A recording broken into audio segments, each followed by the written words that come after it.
eu sou a doutora Maria Bianca Corte, sou médica coloproctologista e vou falar um pouco sobre a síndrome do intestino irritável.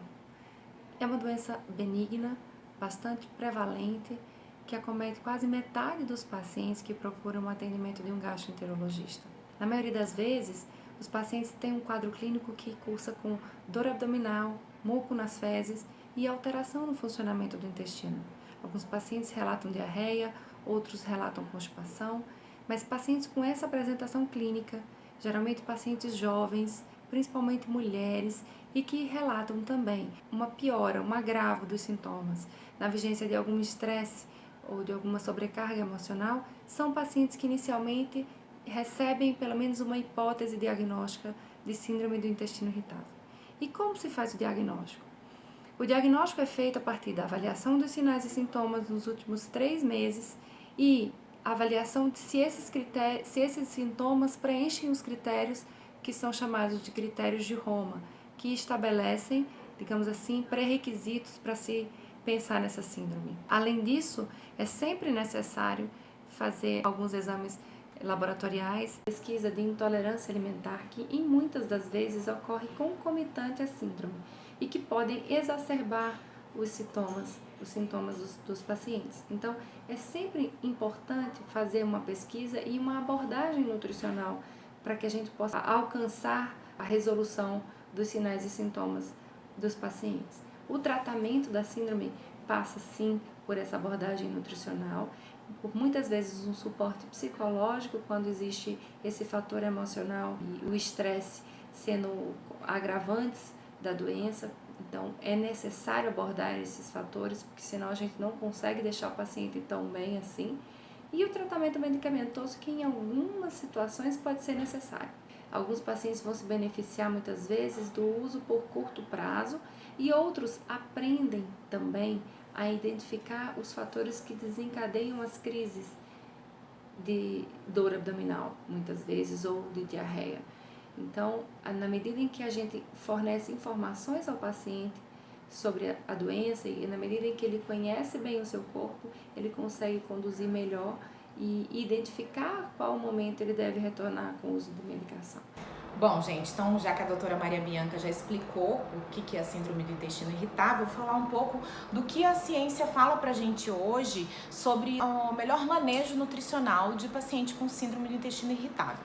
Então é importante, primeiramente, que o paciente passe pela avaliação médica para ele passar então por um nutricionista, para que a gente possa fazer uma avaliação nutricional e da alimentação atual desse paciente, dos hábitos alimentares que ele tem que possam estar interferindo de alguma forma para piorar essa condição. Existe hoje uma dieta que é muito falada, está sendo bastante falada, e às vezes o paciente até entra no consultório já pedindo que a gente faça essa dieta com ele, que é a dieta restrita em FODMAP. Eu não sei se vocês já ouviram falar em FODMAP, mas é uma sigla em inglês. São oligosacarídeos, disacarídeos e monossacarídeos e polióis fermentáveis. O que quer dizer isso?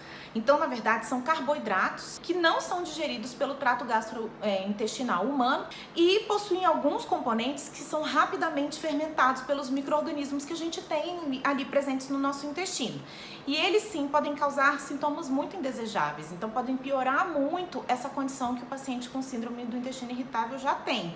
Então a gente tenta restringir durante um certo período de tempo todos esses alimentos para melhorar as condições, os sinais, os sintomas mesmo dessa pessoa, e vai reintroduzindo esses alimentos aos poucos. Então, os monossacarídeos, por exemplo, são os alimentos que têm muita frutose. Não é cortar todas as frutas, mas é evitar aquelas frutas que têm um teor de frutose maior.